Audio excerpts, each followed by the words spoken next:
Hey everybody, we're still in Moncks Corner, South Carolina, and still on the grounds of Old Santee Canal Park. But now we are over here at the Berkeley County Museum and Heritage Center, and also the Fort Long Visitor Center. Now, as in the previous video, I said that we would not be visiting the battleground today, and we will not, because it is getting hot. But anyway, hopefully I got enough juice on the battery to do the museum. So, you ready? Yeah. Her too, so let's go. I do like that logo right there.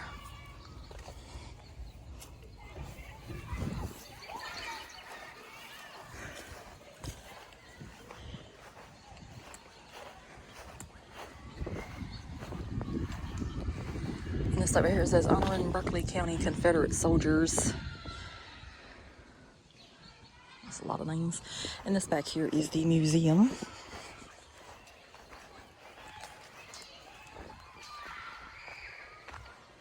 I charged my phone up some, so let's hope that I got enough battery to get this. I think I used too much of it back there in the swamp.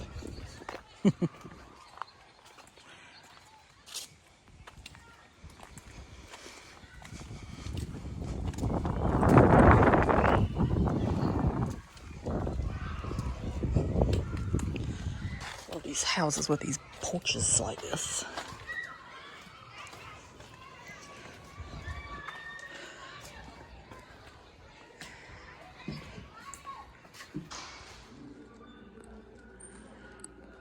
So this was actually built to be a museum.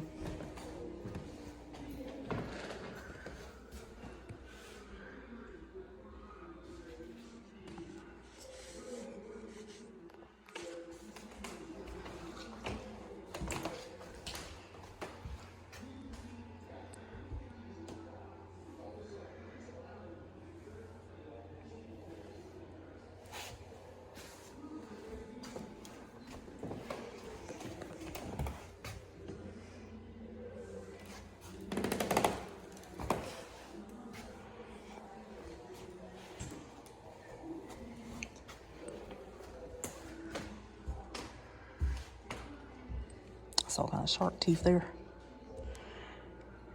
I haven't really had any luck with that.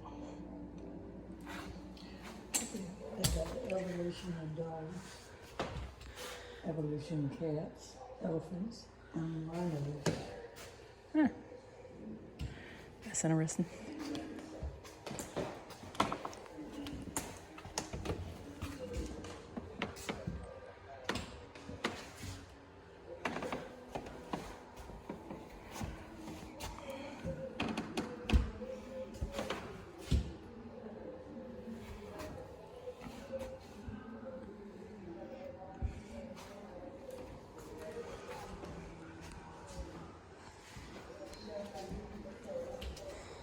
That's a pretty bag there.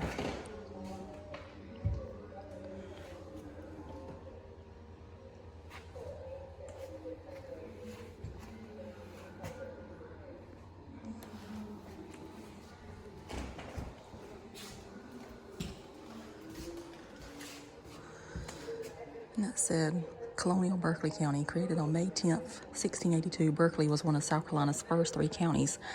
It was named for two of the Lord Proprietors, Lord John Berkeley and his younger brother, Sir William Berkeley. Initially a center of the colony's thriving Indian trade, the Berkeley County region grew to economic prominence as one of the premier agricultural centers of colonial America. English and French Huguenot planters developed a thriving rice and indigo culture along the Coopers and Santee rivers.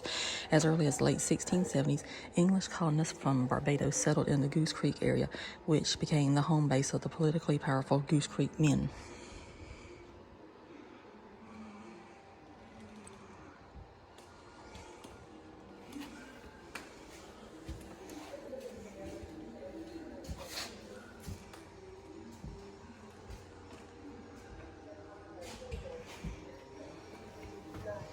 All right, there shows how rice looks.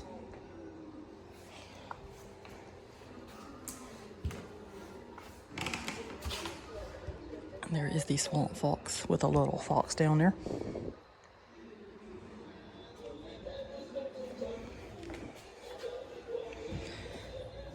And this says, legend and lore of the swamp fox. According to tradition, spring 1780 saw Francis Marion at a party in downtown Charleston.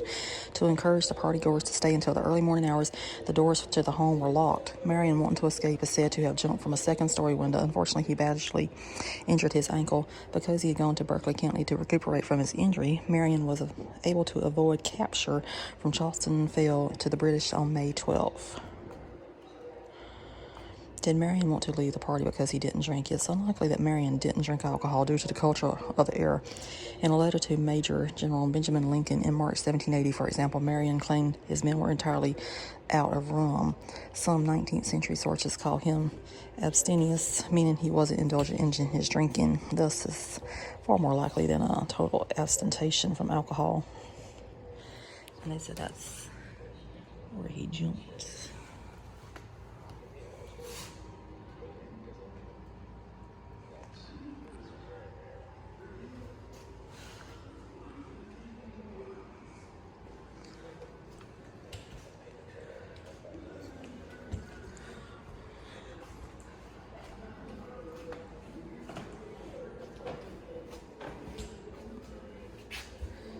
All right, this is serving with a swamp fox. And it says Marion seldom had more than 200 men under his command at one time. Usually it was only several dozen. These men would serve for a time, then return home to check on their families and property. Despite many disadvantages, the militia played a pivotal role in securing American independence.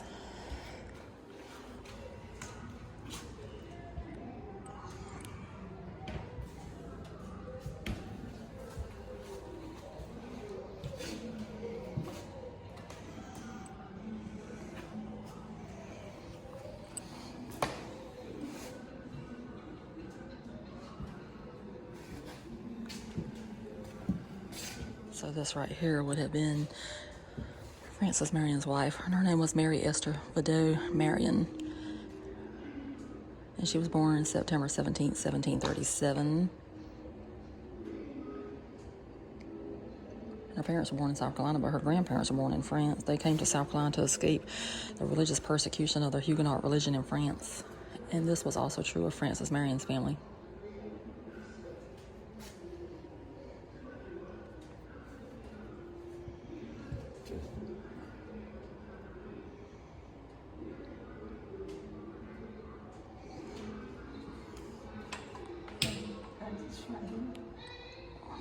Huh? This map. Yeah, I got it. Oh, it says you can open the drawers. Isn't that cool? If you wouldn't say anything, I wouldn't open these. Okay.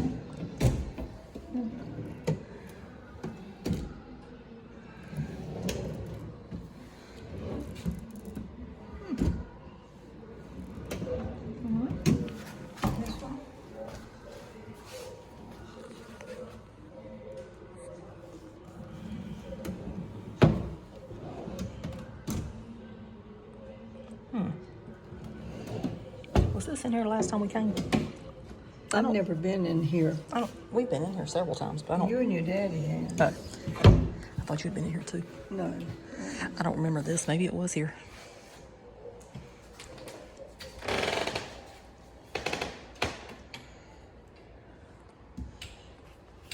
Anyway, it says that I don't know much about her, but she is buried next to her husband, so we have been to their gravesite plenty of times.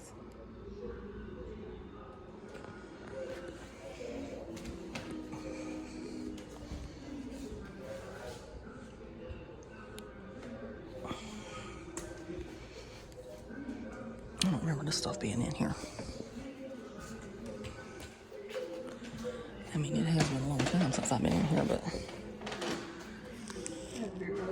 Sewing machine. Yeah, that is a sewing machine. Very old sewing machine.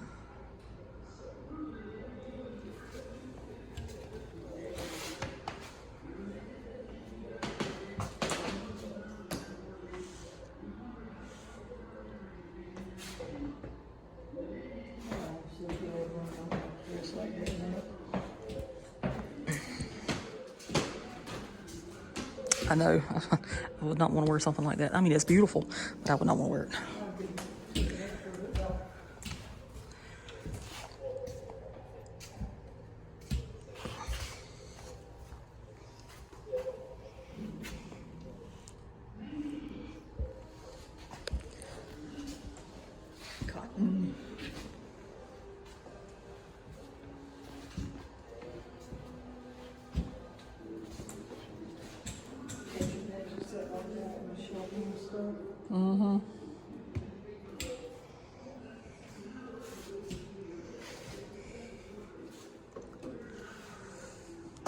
there's Brandon's pictures.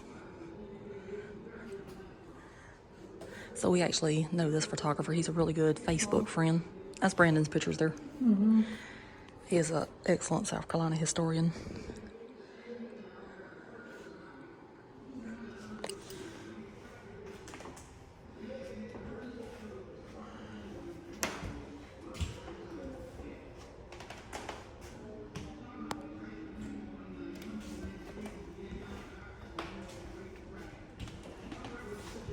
We've been to most of these places. Been to a lot of them. Been to a lot of the places. Where's this located? Right here. That's in St. Stephen. I think you might have to go by boat to see that one.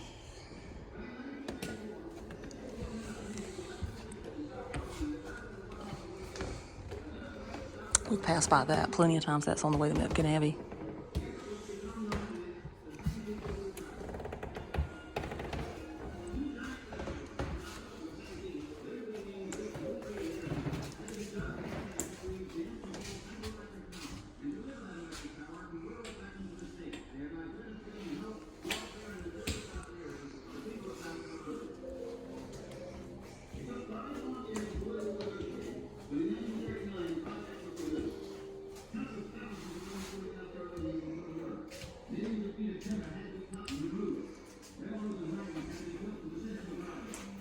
And as you can see, a lot of things have improved in the medical field, especially wheelchairs. In fact, I think that one looks better than what we have now, though. It looks more comfortable. I said that wheelchair kind of looks more comfortable than what we have now. At least it's got a big back on it. I remember that style. Also, one of Daddy's cousins, she was in one. Just like that.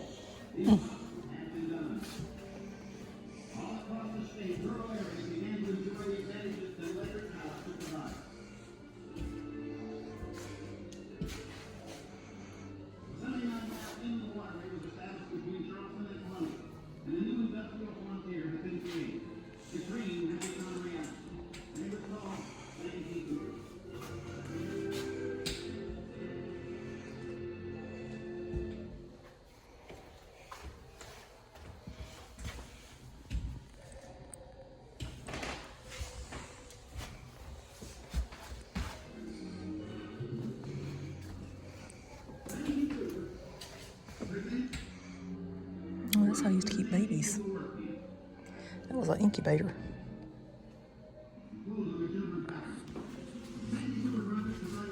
That's a wrench. That's a big wrench. It says it's 53 inches and 151 pounds. And used on an Irish Chelma Turbines. turbine. 22 work camps in all, 11 permanent and 11 That's huge. temporary. The workers were quartered in barracks and fed in a mess hall. With assistance from the United States Army and local physicians, their needs were provided for in the best possible way. The work was hard, but the men received first-class medical attention, plenty of food, and even an occasional movie.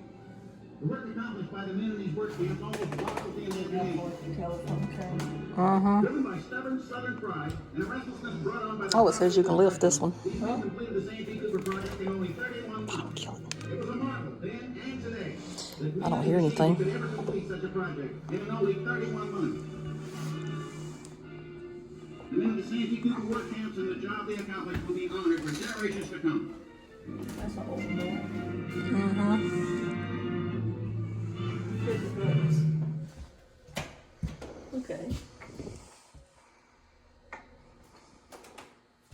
Let's see, we're Manning.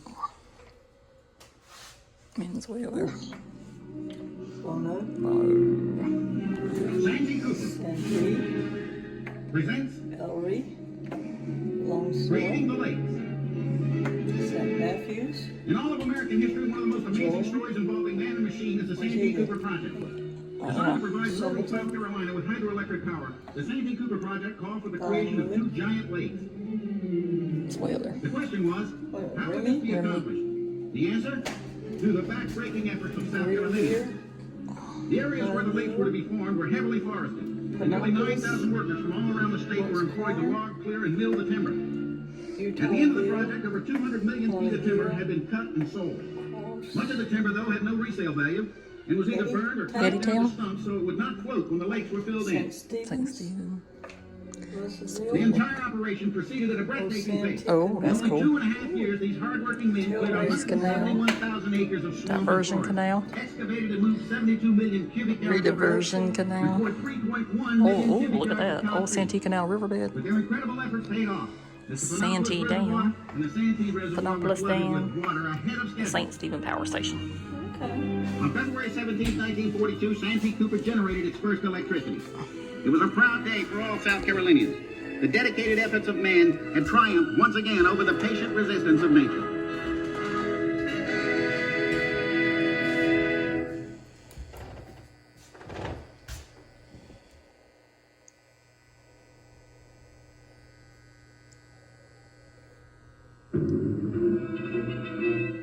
Santee Cooper presents Building the Dams. The post-Depression days of the 30s were hard times for the people of America and especially hard for South Carolinians. The destruction caused by the Civil War had left the state an exhausted and ruined land, and the Great Depression virtually crippled the once proud and productive area. The Santee Cooper project, however, proved to be a catalyst for South Carolina's reemergence to its former prominence in American history. Bringing thousands of South Carolinians into its employ, the Santee Cooper project included, among other things, the creation of 4,000 dams and dikes. Which women had used to pump food. Huge mechanical beasts snorting and straining in the subtropical swamps cleared away trees, plowed and compacted dirt and clay to shape these massive earthen structures. That's what awful like. They haven't changed too much over the years. No. Hair dryers have gotten a whole lot larger. Water pump still looks the same. It's a power pole and meter. Count your meters. That's a little tiny iron there.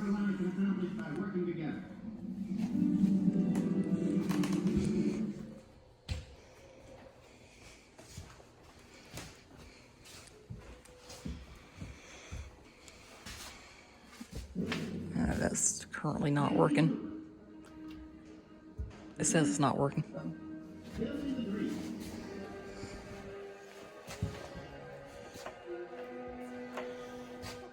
It must not be working either.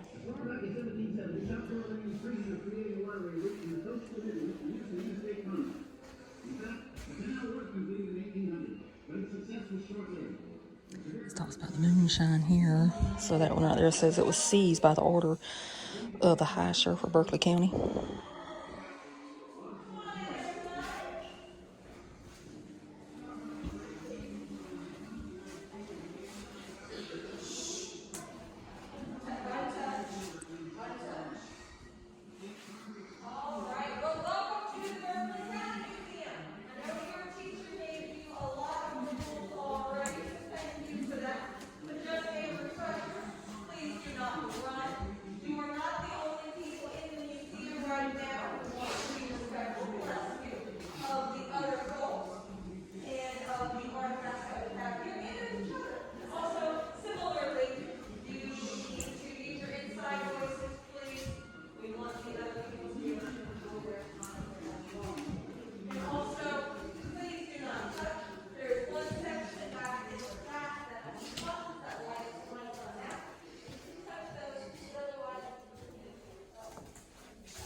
So this is Fort Fairlawn here. So this right here is what we're going to come back and look at.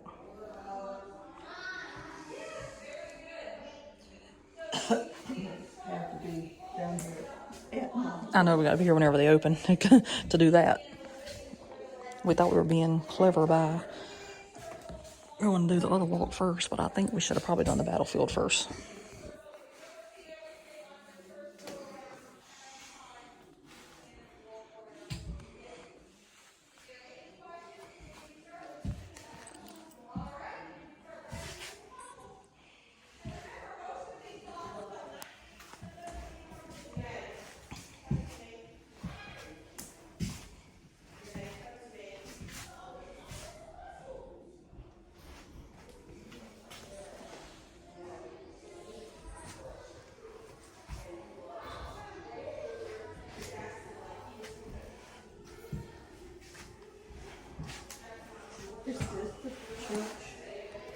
That's the Biggin Church. Yeah. We've been there several times. Yeah. Yep. I recognize the back of it. Well, that's the. I dropped something. That says the burning of Biggin Church. In the pre-dawn hours of July 17th, 1781, Thomas Sumner and his camp were awakened by the sight of Biggin Church in flames in the distance. The church had been used by the British to store supplies and as a garrison outpost. Fearing being surrounded by the increasing number of Patriot troops in the area, the British decided to retreat toward Charleston. Upon their departure, they burned everything that they couldn't carry, hoping that this would prevent the church's use by the Patriots. The church was soon rebuilt but burned again in the 1880s. The ruins and graveyard stand 3 miles from the Berkeley County Museum and are open for visitation. So we go there quite frequently, actually.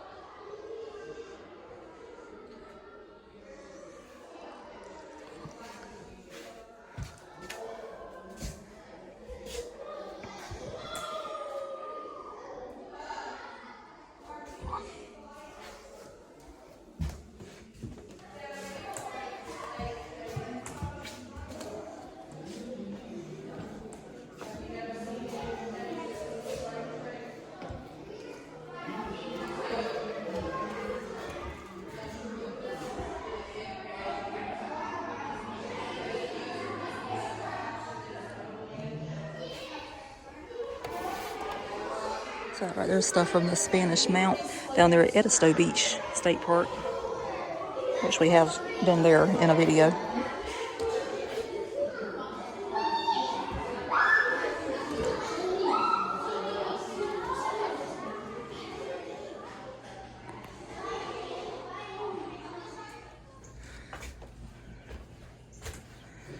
So this over here was Doctor's Buggy, and it was in 1885. This single horse buggy was made in New York State and used as early as 1885 in Berkeley and Dorchester counties. So now we're outside of the museum. They got some old farm equipment over here.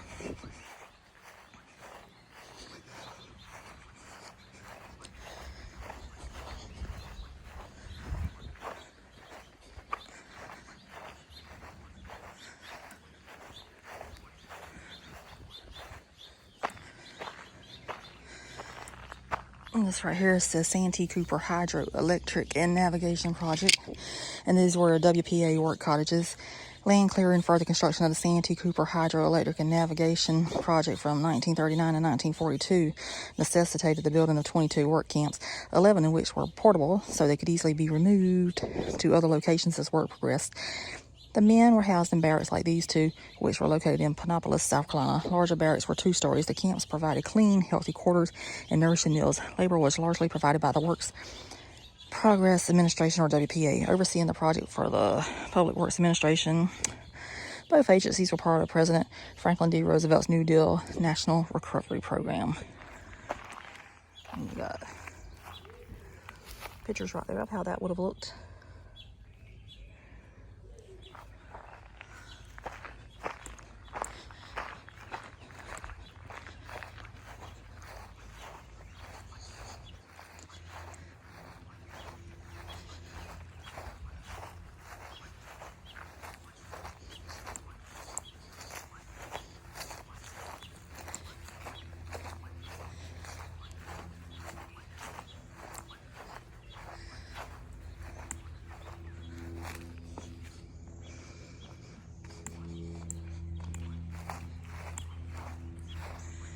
And I believe this was the Berkeley County Historical Society, established in 1973.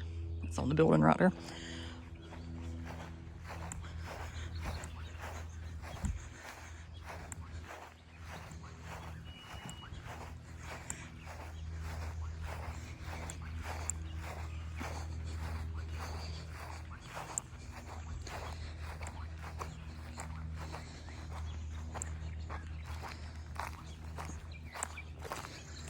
And then over here, you do have a sign for the Fort Farallon Battlefield. We'll come back and do this video.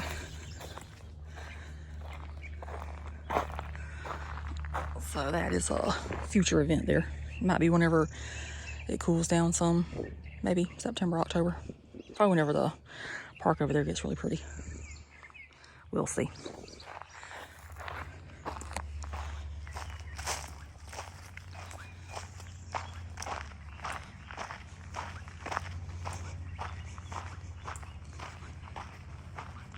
Wish I would go ahead and do it today, but I think Mom is tired from the walk over there on the canal part.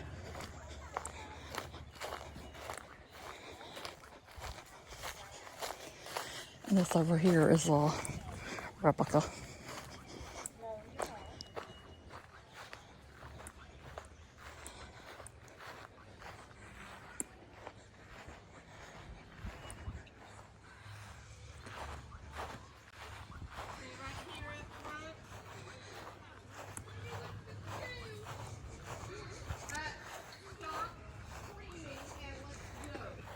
And it says that is the little David replica.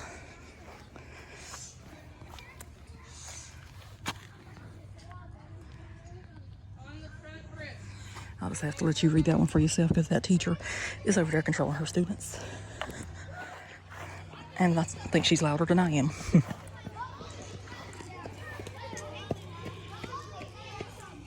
now we're going to go ahead and wrap up the video for the Berkeley County Museum and Heritage Center. How'd you enjoy that, Mom? It was quite interesting. I think they have switched out exhibits since I last went in there because I do not remember all that stuff about Francis Marion. That's the first time I ever went in there. I enjoyed it myself. It was good. And the good thing about that is it's free with admission to Old Santee Canal Park. So however you would like to come back here, whether you want to visit the battlefield, if you'd like to visit the museum, or if you'd like to visit the canal, it's all the same price. So I think that's good. We spent $8. I might come again. Well, we'll come again sometime before the end of the year because I got to go do that battlefield over there. But I think it's educational. And like I say, they've got field trips going on like crazy in there today, everywhere. I'm guessing they're walking from the school that's very close by. Because there's no buses around here. But what a great way to spend the day. So anyway, that's going to do it for this one. We shall see you somewhere else. Subscribe. Yes, please do. I would like for you to just really subscribe. Yeah, we're slowly moving. We did make it past 1,000, which was always the goal, so that's even better. But I'd like to make it to 2,000. 2,000. She wants to make it 2,000 so we can have another cookout. You set your goals. Yeah. And you know, I was reading something last night that most people give up on their YouTube channel within a year if it's not successful. Well, I did not give up. It took me 4.5 years to get to 1,000, but I was persistent. And yeah, apparently if you're not in the right thing, that's why your views and everything's down. So I know I'm not popular, but to those of you that actually do watch the videos and comment on the videos and everything else, I do appreciate that. So at least I'll make somebody happy. It may not be millions of people, but it's at least around 100 for each video. So that's something. So anyway, we'll see you somewhere else. So toodaloo. and see you later. Bye. Subscribe, please. Yes, please do.